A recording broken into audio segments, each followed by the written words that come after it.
Nah, saudara-saudara, saya akan berbagi pesan Tuhan untuk kita semuanya. Saya berharap saudara bisa memberi waktu dan memberikan konsentrasi sehingga kita bisa mendapatkan pesan-pesan yang berarti dari apa yang kita pelajari ini. Selamat datang untuk Ibu Bapak seluruh jemaat Tuhan.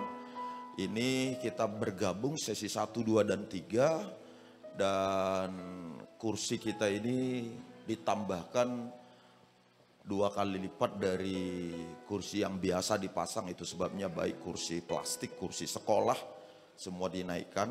Ya, ruang baby saya lihat semuanya juga penuh. Kiranya saudara bisa nyaman ya. Kita bicara mengenai setetes darah, Ibu Bapak. Apa yang kita bahas, yang kita pelajari ini terambil dari kitab Wahyu pasal 12 ayat 10 sampai 12. Boleh buka ayat Alkitab saudara ya. Sekali lagi Wahyu, kitab Wahyu.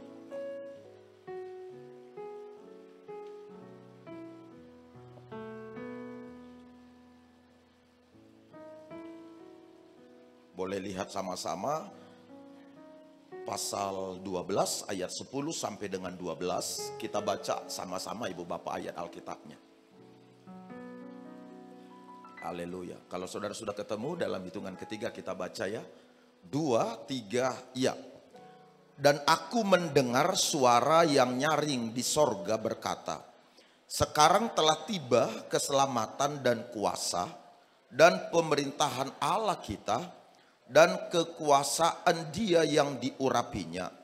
Karena telah dilemparkannya ke bawah pendakwa saudara-saudara kita yang mendakwa mereka siang dan malam di hadapan Allah kita. 11. Dan mereka mengalahkan Dia oleh darah anak domba dan oleh perkataan kesaksian mereka, karena mereka tidak mengasihi nyawa mereka sampai ke dalam maut. 12. Karena itu bersukacitalah hai sorga dan hai kamu sekalian yang diam di dalamnya. Celakalah kamu hai bumi dan laut, karena iblis telah turun kepadamu dalam geramnya yang dahsyat, karena ia tahu bahwa waktunya sudah singkat. Dari beberapa ayat Alkitab yang kita baca ini, Ibu Bapak, saya ajak kita memfokuskan perhatian kepada apa yang dicatat di dalam ayat 11 ayat bacaan kita. Perhatikan kalimat bagian awal yang dicatat di dalam ayat 11. Kalimatnya berbunyi, dan mereka mengalahkan Dia oleh darah anak domba. Sekali lagi perhatikan kalimatnya berbunyi, dan mereka mengalahkan Dia oleh darah anak domba. Ada kata oleh darah anak domba. Pernyataan yang dikemukakan dalam ayat 11 bagian awal ini menjelaskan kepada kita sekalian Ibu Bapak, betapa hebat dan betapa luar biasanya kekuatan dari darah Yesus Kristus. Sekali lagi pernyataan yang berbunyi mereka mengalahkan Dia yang dimaksud ada beberapa hal termasuk iblis. Dan mereka mengalahkan Dia oleh darah anak domba. Penegasan ini sekali lagi memberitahukan bahwa betapa ampuh, betapa dahsyat kekuatan dari darah anak domba, yaitu Yesus Kristus. Bahkan oleh darah ini, hal-hal yang dikalahkan, hal-hal yang ditaklukkan, dikemukakan di ayat 10. Ayat 10 berkata, sekarang telah tiba keselamatan. Keselamatan diperoleh oleh darah anak domba. Kemudian kuasa dan pemerintahan Allah dinyatakan melalui hidup kita. Yang selama ini tidak pernah ada dalam diri umat manusia setelah kejatuhan Adam dan Hawa dalam dosa. Manusia diperbudak oleh dosa. Manusia tidak berdaya dengan godaan, dengan iblis. Tetapi ketika darah anak domba tercurah, ibu bapak saudara, maka kuasa Allah beroperasi lewat hidup dan di dalam hidup anak-anak Tuhan. Kemudian juga pengurapan Allah dinyatakan, dicurahkan pada mereka yang percaya. Sehingga setiap mereka yang percaya kepada Kristus kini memiliki pengurapan yang spesial. Pengurapan yang selama ini hanya diberikan kepada orang-orang tertentu di sepanjang sejarah Perjanjian Lama. Dan itu pun ada kalanya pengurapan itu harus undur dari mereka karena kelalaian dan pelanggaran-pelanggaran yang mereka lakukan. Seperti apa yang dialami oleh Raja Saul. Dan apa yang terjadi kepada raja-raja dan para imam, para nabi, termasuk para hakim-hakim di Israel. Ada kalanya mereka mengalami pengurapan dan kuasa yang hebat, sehingga mereka berkemenangan atas kekuatan intimidasi, kekuatan lawan, bahkan kekuatan musuh. Tetapi ketika pengurapan itu undur dari mereka, maka mereka menjadi tidak berdaya, bahkan tidak sedikit yang menjadi tontonan para musuh, para lawan-lawannya. Tetapi dengan darah anak domba yang tercurah di kayu salib, pengurapan itu diberikan kepada semua orang-orang yang percaya kepadanya. Dan pengurapan itu tidak pernah undur dari kita. Walau kadangkala kita alpa, kadangkala kita terjatuh, kadangkala kita tergelincir, pengurapan itu tetap ada di dalam diri kita. Karena darah Kristus yang luar biasa yang menganugerahkannya pada kita dan melayakkan kita memperolehnya. Kemudian ibu bapak, iblis, para pendakwa yang terus menerus pekerjaannya adalah menuduh kita, mendakwa kita, mengingatkan kepada kita kesalahan-kesalahan kita, bahkan hal-hal buruk, kenangan-kenangan masa lalu, semua dituduhkan pada kita, semua disampaikan pada kita. Iblis yang kerjanya mendakwa, mencuri dan merampok kebahagiaan kita, dilemparkan ke dalam perapian yang menyala-nyala, dilemparkan ke bawah sehingga mereka terbelenggu, dengan kata lain oleh darah anak domba yang tercurah di kayu salib. Iblis kini tidak lagi berdaya atas kita. Iblis tidak lagi sosok yang menakutkan bagi kita. Iblis telah dilucuti kekuatannya, sehingga dia telah dijadikan menjadi tontonan di depan umum, dan kekuatannya tidak lagi ada. Oleh karenanya orang-orang yang tinggal di dalam Kristus adalah orang yang paling ditakuti oleh iblis. Orang-orang yang tinggal dalam Kristus adalah orang-orang yang berkuasa, yang mengendalikan kekuatan si jahat, kekuatan si iblis.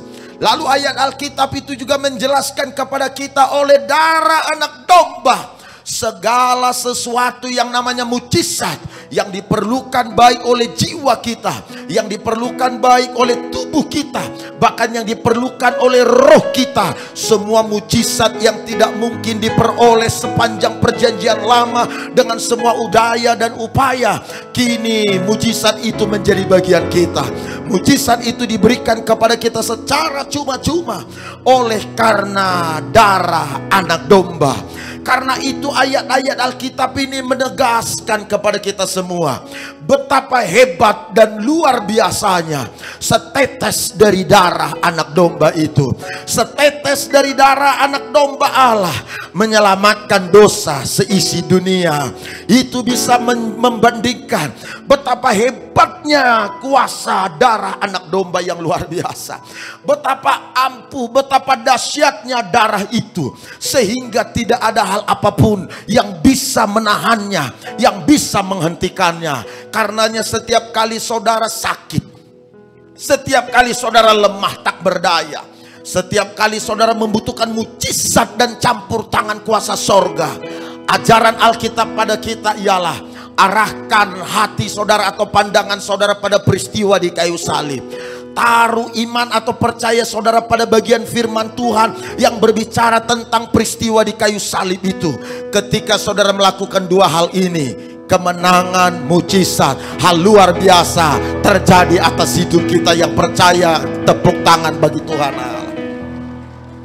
Bahkan kalau saudara memperhatikan ibu bapak, apa yang disampaikan oleh para penulis Alkitab, baik mulai dari kitab Perjanjian Lama sampai dengan kitab Perjanjian Baru. Dalam sesi ini terkhusus saya beritahu apa kata para penulis kitab suci Perjanjian Baru tentang darah anak domba. Kitab Roma memberitahukan kepada kita bahwa oleh darah anak domba maka kita beroleh keselamatan. Kita baca Roma 3 ayat 25. Ini keterangan atau pendapat para penulis kitab suci tentang darah anak domba. Lihat Roma pasal 3 ayat 25.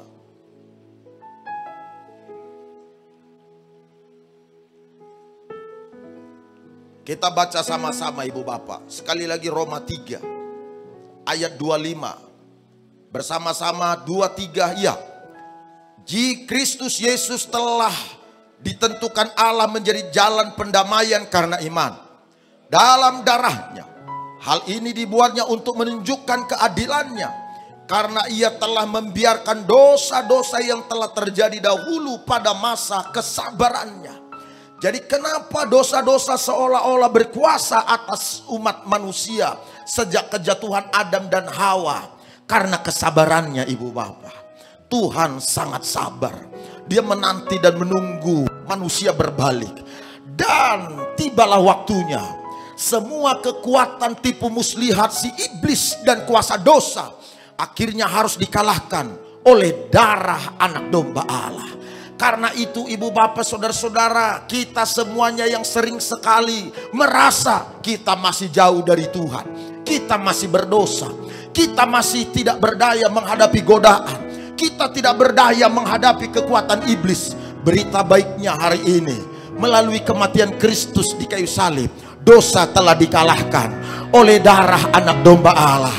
Karenanya taruh iman dan percaya saudara terus menerus kepada peristiwa di kayu salib, di mana darahnya tercurah demi menyelamatkan kita semuanya, demi membenarkan kita semua. Walau kita tidak benar, kadangkala perbuatan tidak benar yang kita lakukan, kita ingin melakukan hal-hal benar sesungguhnya ibu bapak, tetapi apa yang kita inginkan justru yang kita lakukan adalah sebaliknya dari yang kita inginkan. Kita ingin melakukan hal benar, mengerjakan hal benar, tapi ada kalanya kita lalai, kita abai, kedagingan kita tanpa kita sadar, tiba-tiba kita melakukan apa yang bukan merupakan keinginan kita.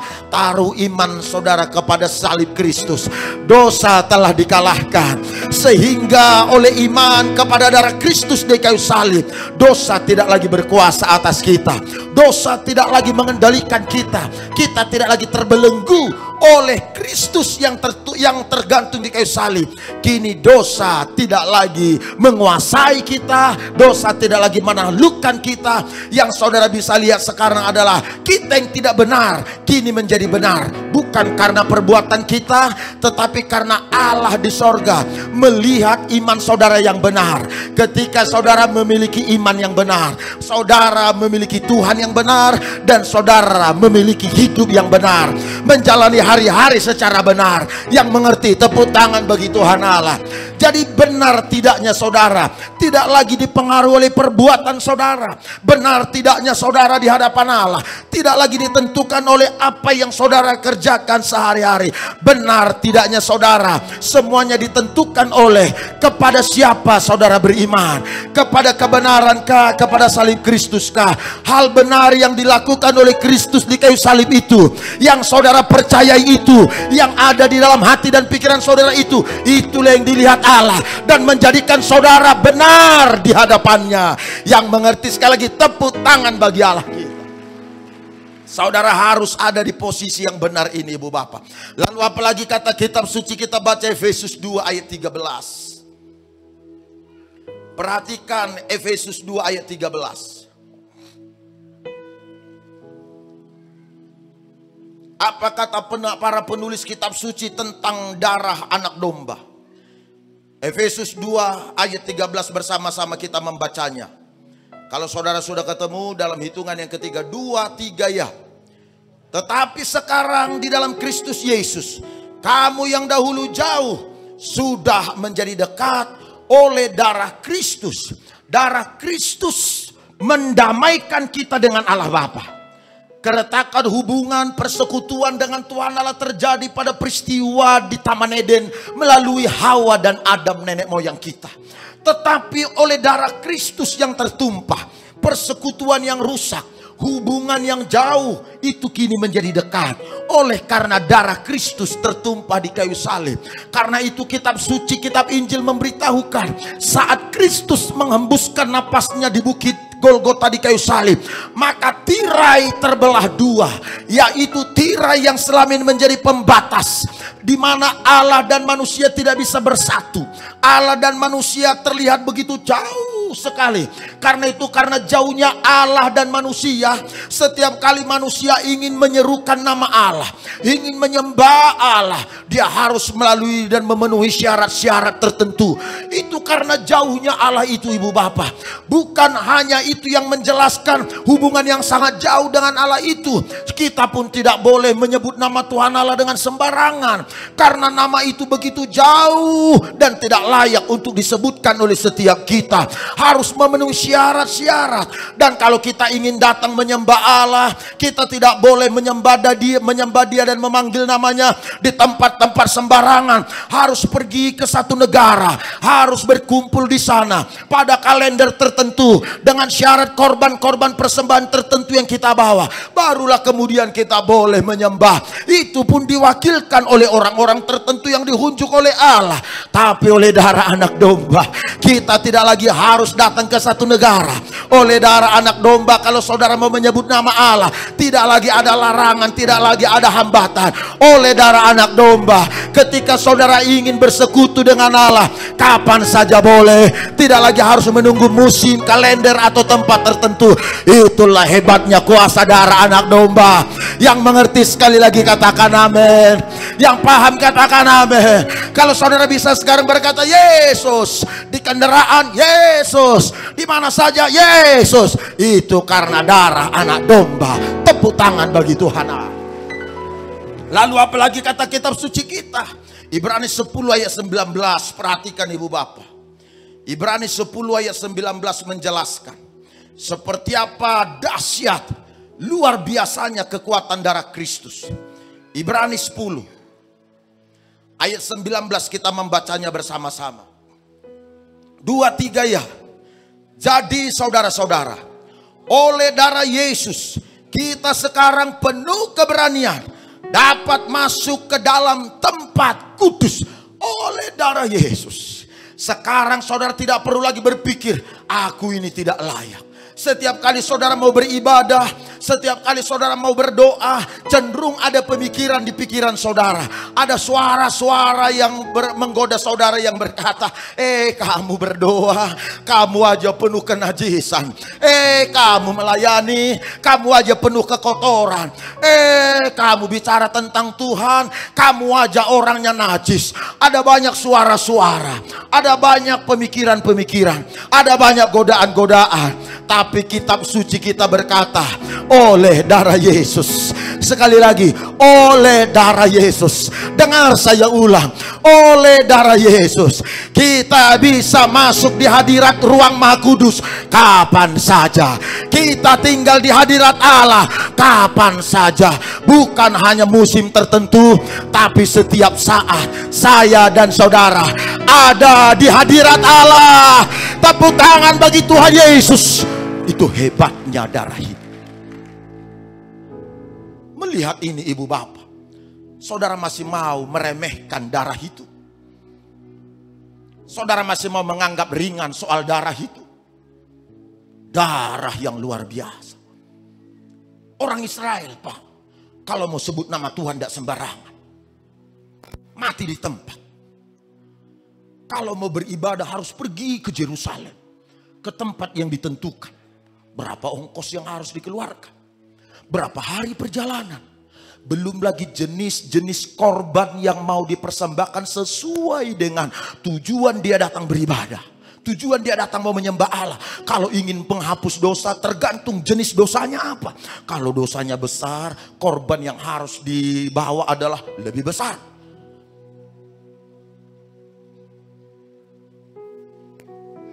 Karena itu tidak ada orang yang bisa benar di hadapan Allah sepanjang perjanjian lama. Yesus tahu, Allah tahu, tak ada seorang pun yang bisa memenuhi tuntutan Allah secara lahiriah jika ingin berjumpa dengan Allah, jika ingin bersekutu dengan Allah, jika ingin kemuliaan Allah dinyatakan atasnya, sebagaimana yang terjadi pada peristiwa Adam dan Hawa saat penciptaan. Tidak ada seorang pun yang bisa, yang mampu. Karena itu dia turun dari sorga. Dia korbankan dirinya. Darah dicurahkan.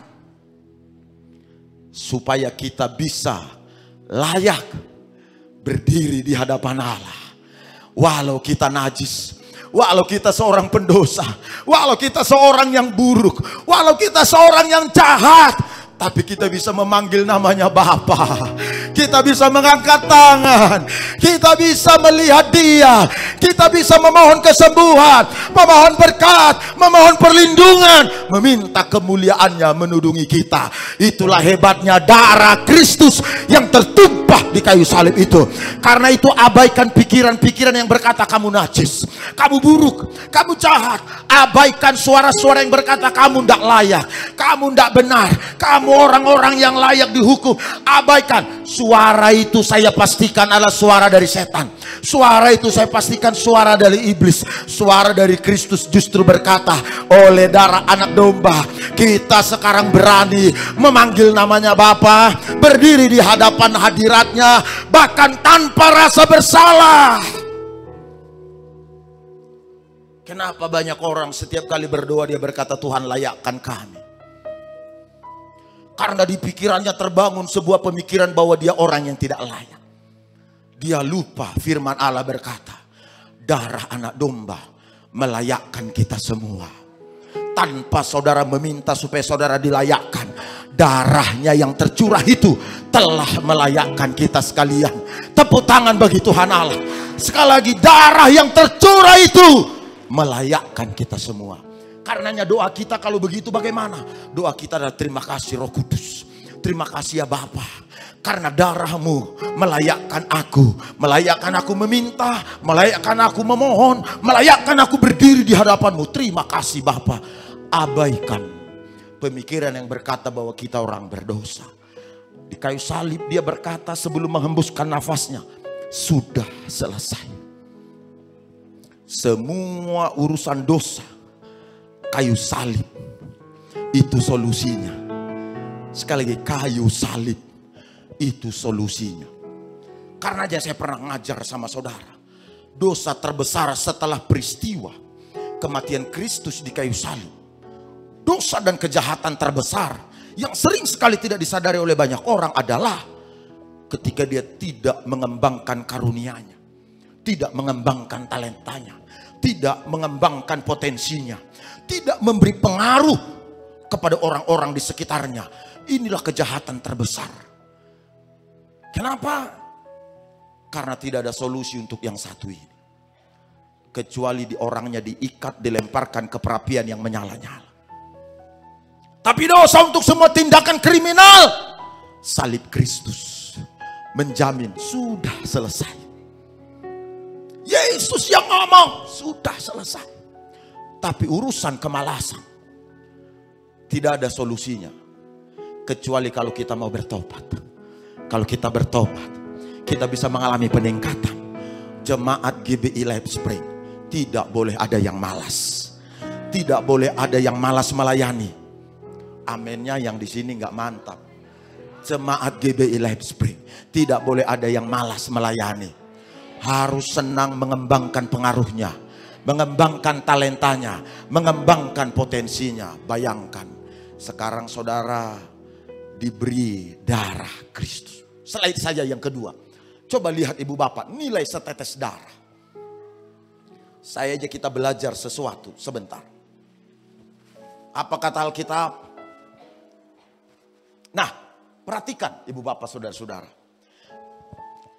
Kalau saudara melihat kitab Kejadian, yakni kitab yang mengkisahkan hal penciptaan manusia, maka peristiwa Allah menciptakan manusia itu melaporkan kepada kita seperti apa proses terciptanya manusia dan terciptanya darah dalam tubuh manusia. Alkitab itu memberitahukan, kitab Kejadian 2 ayat 17. Coba lihat ibu bapak kitabnya yuk. Kejadian pasal 2 ayat 17.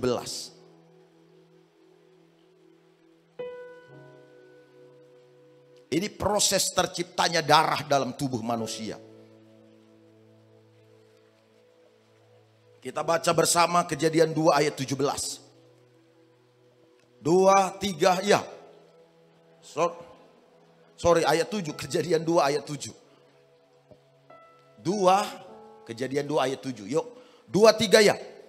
Ketika itulah Tuhan Allah membentuk manusia itu dari debu tanah dan menghembuskan nafas hidup ke dalam hidungnya. Demikianlah manusia itu menjadi makhluk yang hidup. Dalam terjemahan asli kata makhluk yang hidup atau dalam terjemahan bahasa Inggris a living being. Nah gini ibu bapak, berdasarkan keterangan Alkitab itu kita tahu seperti apa proses penciptaan manusia dan penciptaan darah dalam tubuh manusia. Tuhan Allah mengambil segenggam lumpur di tangannya untuk dibentuk menjadi patung manusia. Lengkap dengan semua gambar seperti yang kita lihat sekarang dalam diri kita. Ada hidungnya, ada matanya, ada telinganya, ada tangan, kaki dan lain sebagainya. Ini dibentuk dari debu tanah. Setelah terbentuk dalam bentuk patung, maka keterangan ayat 7 melaporkan Allah menghembuskan nafasnya. Dalam istilah lain disebut rohnya. Allah menghembuskan nafasnya kepada patung yang dibentuk itu, yakni melalui hidungnya. Begitu kira-kira. Agak kaget ya.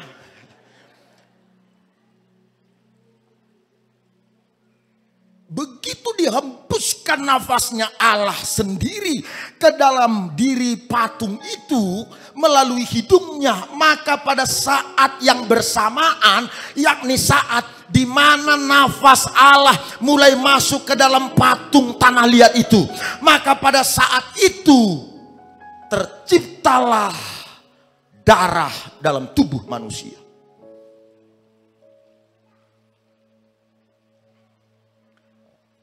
Sekali lagi, pada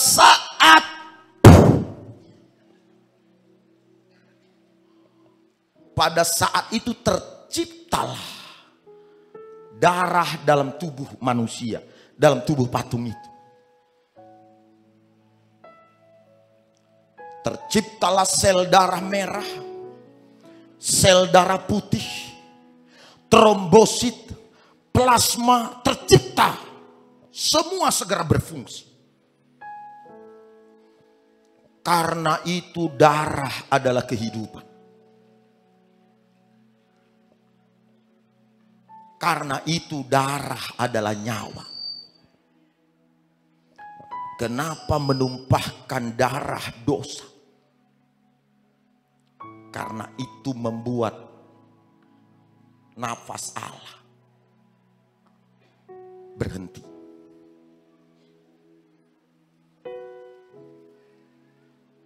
Itu sebabnya hidup kita ini ibu bapak. Hidup kita ini adalah nafasnya Allah.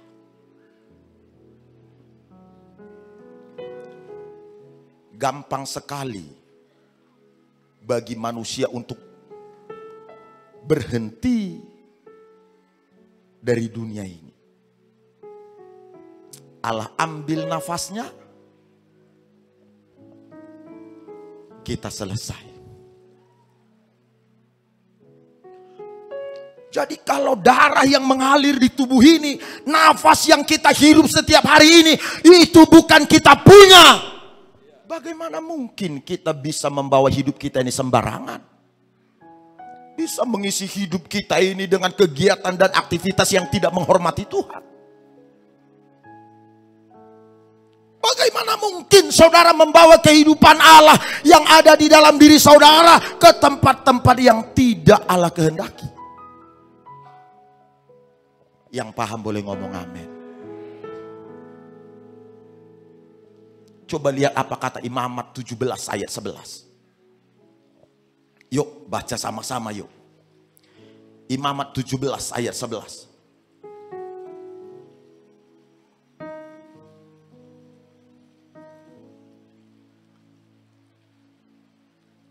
Kita baca bersama-sama ya, Imamat 17 ayat 11.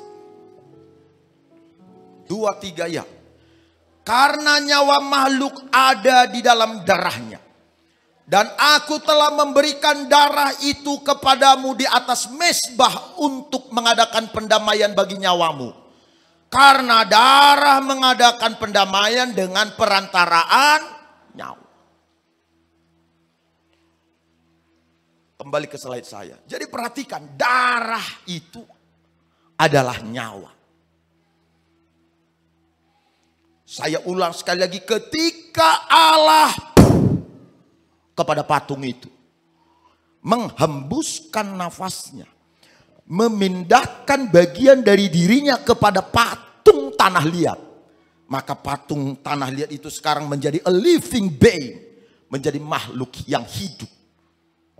Ada makhluk hidup, ada makhluk yang hidup. Ini beda. Dalam Alkitab ini beda. Makhluk hidup, saudara bisa sebut nama-namanya. Tapi makhluk hidup belum tentu disebut makhluk yang hidup atau a living being di hadapan Allah. Seseorang disebut makhluk yang hidup karena dia memiliki 3 unsur. Tubuh, jiwa, roh. Makanya dia disebut makhluk yang hidup. Apanya yang hidup? Rohnya hidup karena dia memiliki roh. Dia memiliki tubuh, dia memiliki jiwa. Roh untuk bersekutu dengan Tuhan Allah. Jadi kalau saudara kumpul begini, kita panggil nama Tuhan, kita nyembah. Itu roh saudara yang terhubung dengan Allah. Lalu tubuh kita ini terhubung dengan hal-hal benda yang ada di dunia atau di sekitar kita. Tapi pikiran kita itu untuk berpikir, otak kita itu untuk berpikir, jiwa kita itu untuk berpikir, untuk merasa, untuk mengerti, untuk memutuskan. Disebut makhluk yang hidup karena kita punya 3 hal ini. Tapi kalau roh manusia itu mati, tidak terhubung dengan Allah, maka dia tidak bisa disebut a living being. Dia akan sama dengan makhluk hidup lainnya. Efesus pasal 2 ayat 8 memberitahu itu. Kita dulu mati. Walau kita gerak ke jalan kemana-mana, tapi pada dasarnya di hadapan Tuhan kita mati. Tapi oleh darah Yesus, roh kita yang dibelenggu oleh dosa, yang dikuasai oleh pengaruh si jahat, roh itu diambil. Lalu diciptakan roh yang baru, diberikan roh yang baru. Karena itu sejak kita di dalam Kristus, kita disebut ciptaan baru. Yang lama sudah berlalu. Tepuk tangan bagi Tuhan. Jadi oleh karena darah itu adalah nyawa, makanya muncul sebuah pengajaran supaya manusia tidak makan darah. Itu dasar teologinya, dasar Alkitabnya. Karena darah adalah kehidupan. Darah adalah nyawa. Maka manusia tidak boleh makan darah. Darah apapun. Para ahli kedokteran dalam kurun waktu yang sangat lama telah melakukan sebuah penelitian mengenai fungsi ampuh dari darah. Slide saya. Coba lihat. Fungsi ampuh dari darah itu ialah mengangkut oksigen dan makanan lalu mengedarkannya melalui pembuluh darah serta urat nadi, kemudian sebagai pertahanan terhadap infeksi dari virus-virus yang membunuh, virus-virus yang membahayakan, serta banyak hal hebat lainnya yang mungkin belum diketahui oleh banyak orang, oleh banyak ahli tentang ampuhnya darah itu. Fungsi darah membuat tubuh ini menjadi hidup.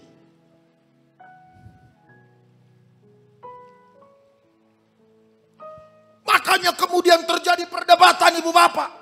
Saudara kalau dengar khotbah, kalau belajar di sini baik di setiap ibadah raya, saya hanya akan memperhadapkan kepada saudara kitab-kitab suci atau ayat-ayat, karena memang saya lebih tertarik memilih untuk mengajar mengenai kebenaran-kebenaran firman.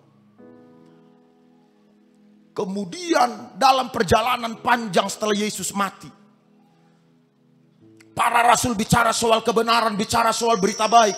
Lalu yang terjadi adalah timbul perbedaan pendapat antara yang satu dengan yang lain. Orang-orang berkata, seperti apa sikap kita setelah Kristus ini bangkit dan naik ke sorga?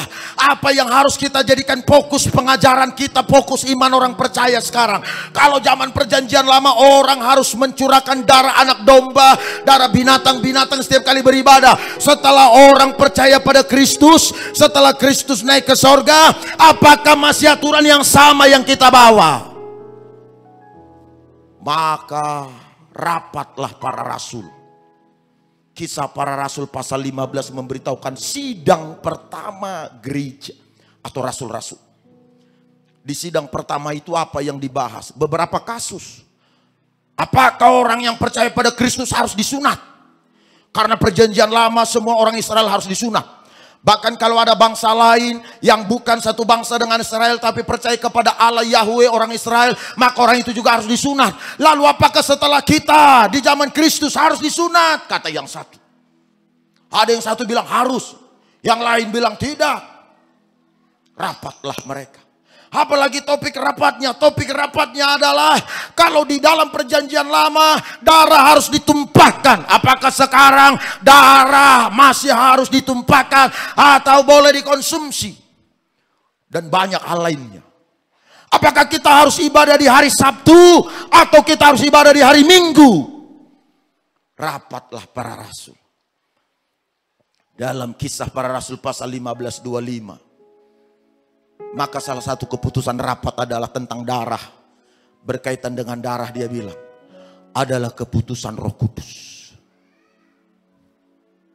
Kenapa disebut keputusan Roh Kudus? Karena mereka sebelum memutuskan, mereka berdoa dan mereka dituntun Roh Kudus untuk memutuskan itu, untuk mengambil keputusan itu. Dan bunyinya adalah, kita harus menjauhkan diri dari darah. Yang paham boleh katakan amin. Anak-anak Tuhan, saudara boleh berdebat berbeda dengan saya. Tapi aku mau bilang, kalau yang ku percaya, jangan makan darah. Kalau saudara bikin pesta, jangan bikin darahnya. Karena darah bukan makanan. Jangan berikan dimakan orang yang bukan makanan. Berikan kepada orang untuk dimakan yang adalah makanan. Yang paham lambaikan tangan. Boleh katakan amin. Tepuk tangan yuk. Saya tidak bicara darah dari sudut pandang medis. Itu dari sudut pandang Alkitab yang saya imani. Coba lihat ibu bapak. Terakhir. Saya akan bicara mengenai seperti apa kuasa darah Kristus itu. Ini fokusnya. Dengar ibu bapak saudara-saudara. Ketika terjadi kekacau balauan di Taman Eden. Saudara lihat saya mengurutkan sesi pengajaran saya tentang tetes darah ini begitu sistematis sebenarnya. Mulai dari peristiwa di Taman Eden saya bawa. Ketika terjadi kekacauan di Taman Eden. Kekacauan yang saya maksud adalah di mana Adam dan Hawa memakan buah pohon pengetahuan yang baik dan yang jahat, yaitu pohon yang terlarang yang ada di tengah-tengah Taman Eden, yang mana Allah berkata jangan makan buah pohon itu. Tapi kemudian Hawa memetik, dia makan. Kalau cuma Hawa yang makan buah itu dan berhenti pada dia, maka tidak akan ada yang namanya dosa warisan. Yang jatuh dalam dosa cuma Hawa.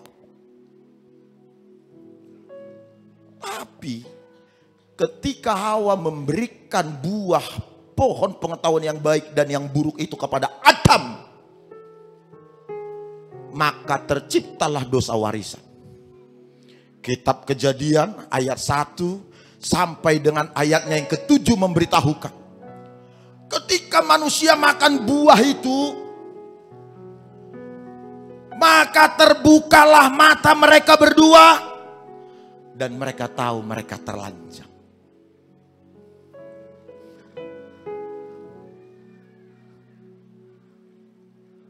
Tahu ibu bapak? Gini nih.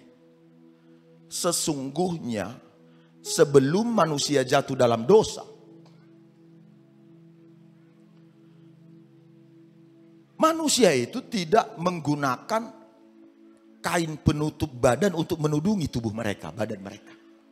Karena apa? Karena tubuh manusia ditudungi oleh kemuliaan Tuhan. Ketika manusia belum jatuh dalam dosa. Tapi oleh karena manusia sudah berdosa, kemuliaan itu menguap. Terbukalah mata mereka, artinya baru mereka terbangunlah kesadaran lahiriah dalam diri manusia. Sejak kejatuhan manusia itu. Kesadaran manusia yang terbangun apa? Mereka mulai menyadari dirinya sendiri. Itulah yang terjadi pertama sekali ketika manusia jatuh dalam dosa. Kesadaran akan diri sendiri. Kenapa banyak orang suka membela diri? Selalu memproteksi diri. Menjaga diri dari semua serangan, bahkan segala refleks itu bisa terjadi. Karena manusia sudah berdosa. Kesadaran menjaga diri, kesadaran akan kebutuhan diri. Itulah yang menguasai diri manusia. Kesadaran akan Allah sudah hilang.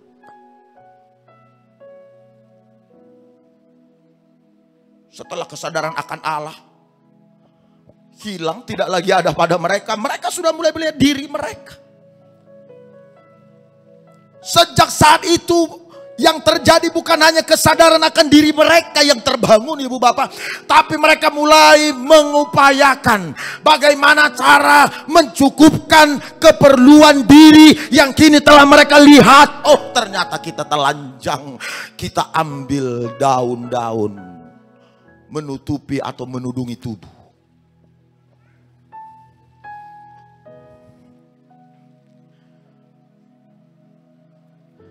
Tapi hebatnya, ketika manusia itu berupaya menutupi atau menudungi dirinya yang telah ditinggal oleh kemuliaan Allah, ternyata manusia gagal dan tidak berhasil. Allah datang. Dia sembelih seekor domba. Dia ambil kulitnya. Saya percaya kulit itu belum kering. Ditutupkan ke tubuh manusia untuk menudungi tubuh Adam dan Hawa. Sehingga oleh darah yang ada di tubuh kulit domba itu, darah yang tercurah dari kulit domba, Adam dan Hawa terlindungi. Itu mau memberitahukan seperti apa hebatnya kuasa darah. Melindungi. Yang nangkap boleh katakan amin. Sekali lagi, hebatnya kuasa darah. Melindungi. Korban Allah yang pertama anak domba binatang. Dan itu berhasil menudungi, melindungi Adam dan Hawa. Korban Allah yang kedua namanya Yesus Kristus. Itu berhasil menudungi, melindungi seisi umat manusia yang ada di dunia. Tepuk tangan bagi Tuhan Allah. Itulah hebatnya kuasa darah. Menudungi dan melindungi. Ingat ini, coba lihat ke depan ibu bapak. Waktu bangsa Israel mau keluar dari tanah Mesir, tanda-tanda atau syarat yang diminta oleh Tuhan apa pada kala itu? Darah. Semua keluarga, rumah tangga, potong anak domba, darahnya dicurahkan, dioles di atas ambang pintu rumah. Dagingnya dibakar, lalu mereka makan di dalam. Perhatikan ibu bapak, darah di ambang pintu, lalu semua keluarga makan daging makan daging domba yang disembelih itu. Lalu mereka keluar. Lalu mereka pergi. Hai, lihat ibu bapak, lihat ibu bapak. Ini pesan penting. Kenapa harus potong anak domba? Taruh darah dulu, lalu dagingnya dimakan. Baru mereka disuruh keluar tinggalkan tanah Mesir. Kenapa? Untuk melindungi bangsa Israel dari maut, yaitu dari tulah yang Tuhan izinkan di tanah Mesir, tulah yang terakhir, yaitu kematian anak-anak sulung. Lalu bangsa Israel terhindar dari kematian anak sulung, lalu menudungi dan melindungi bangsa Israel mulai dari keluar dari rumah mereka, dari tanah Mesir, dalam perjalanan hingga tiba di tanah Kanaan. Menudungi, melindungi. Darah anak domba itu satu kali dicurahkan, ditaruh di ambang rumah. Kemudian berlama 40 tahun perjalanan menuju negeri Kanaan, fungsi perlindungan darah berlangsung atas Israel. Yang ngerti tepuk tangan bagi Tuhan Allah. Itu menjelaskan bahwa darah anak domba Allah Yesus Kristus satu kali tergantung di kayu salib, selama berabad-abad melindungi perjalanan hidup kita dari generasi ke generasi, dari tahun ke tahun, sehingga kita terlindungi sampai selama-lamanya. Yang ngerti sekali lagi tepuk tangan bagi Tuhan Allah. Itu dahsyatnya darah itu. Yang harus kita lakukan sekarang apa? Alkitab mengajarkan cukup mengingat. Saya ulang. Yang harus kita lakukan sekarang apa? Cukup mengingat. Mengingat apa yang Yesus kerjakan di kayu salib. Selama-lamanya perlindungannya bagi kita. Tepuk tangan bagi Yesus. Lihat, sepanjang perjalanan keluar dari tanah Mesir menuju negeri perjanjian, pernahkah saudara membaca bagian kitab suci saudara yang melaporkan bahwa ada orang Israel yang flu, sakit, demam, stroke di tengah jalan, bahkan pakaian yang melekat di tubuh mereka, kasut mereka tetap awet, juga turut terlindungi. Hebat bukan? Ayat terakhir. Kenapa kemudian ada banyak orang Kristen yang sakit? Kenapa ada banyak orang Kristen bahkan sakit karena sakitnya mati sebelum waktunya? Oh, jangan bilang itu nggak dicatat di kitab suci kita. Sakit yang saya maksud bukan sakit flu, bukan sakit kepala. Sakit yang membawa seseorang berujung pada kematian. Penyebabnya apa? 1 Korintus 11. Ayat terakhir yuk. Oh, saya berharap saudara bisa nangkap apa yang saya sampaikan ini. Lalu kemudian saudara bisa melihat betapa hebatnya setetes dari darah Yesus.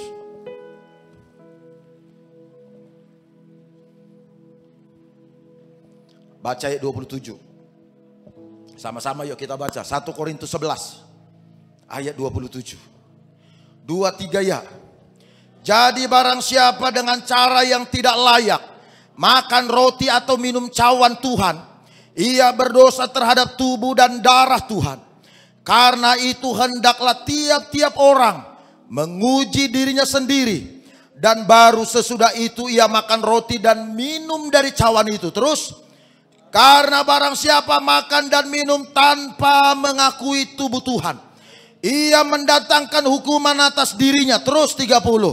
Sebab itu banyak di antara kamu yang lemah dan sakit, dan tidak sedikit yang meninggal. Terus, kalau kita menguji diri kita sendiri, hukuman tidak. Tahu ibu bapak, kenapa? Darah Kristus kan sudah tertumpah, harusnya kan melindungi menjaga kita.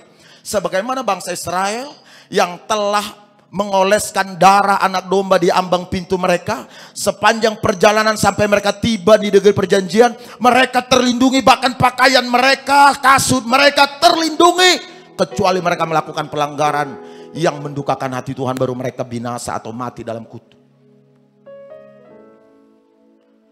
Tapi kenapa setelah Kristus tergantung di kayu salib, darahnya tercurah, dan janji Alkitab, darah itu akan melindungi kita. Karena darah itu tercurah sekali untuk selamanya, maka perlindungannya berlaku atas kita sekali untuk selamanya pula. Tapi kenapa masih banyak orang Kristen yang sakit, bahkan mati karena penyakit itu? Alkitab yang kita baca melaporkan,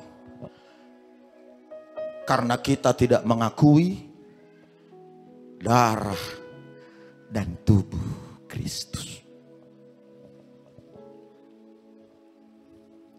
Makanya ketika kita masuk dalam perjamuan kudus ibu bapak,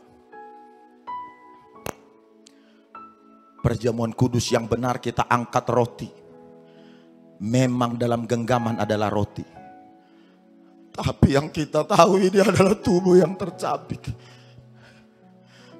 Yang kita lihat adalah ini tubuh yang berdarah. Roti itu tetap. Hati kita terpaut kepada tubuh yang tergantung di kayu salib. Tubuh yang tercabik. Tubuh yang berdarah. Tubuh yang dimakan oleh bangsa Israel pada saat darahnya ditaruh di ambang pintu. Lalu daging domba itu mereka makan di dalam rumah. Tubuh yang sama lah yang akan kita makan. Ketika saudara mengakui ini, ketika iman saudara ada di posisi ini, saudara mengimani apa yang dikerjakan Kristus.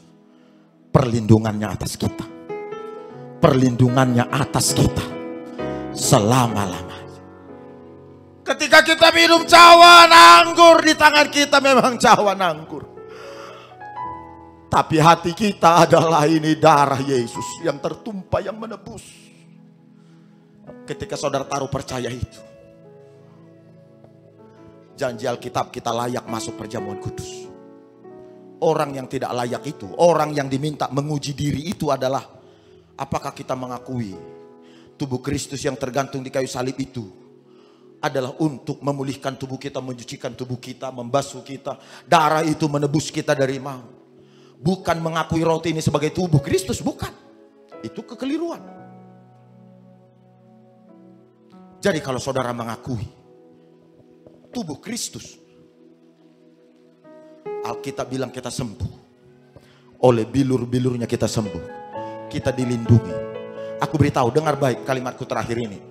Kesembuhan itu ada di tangan saudara. Tepuk tangan bagi Tuhan.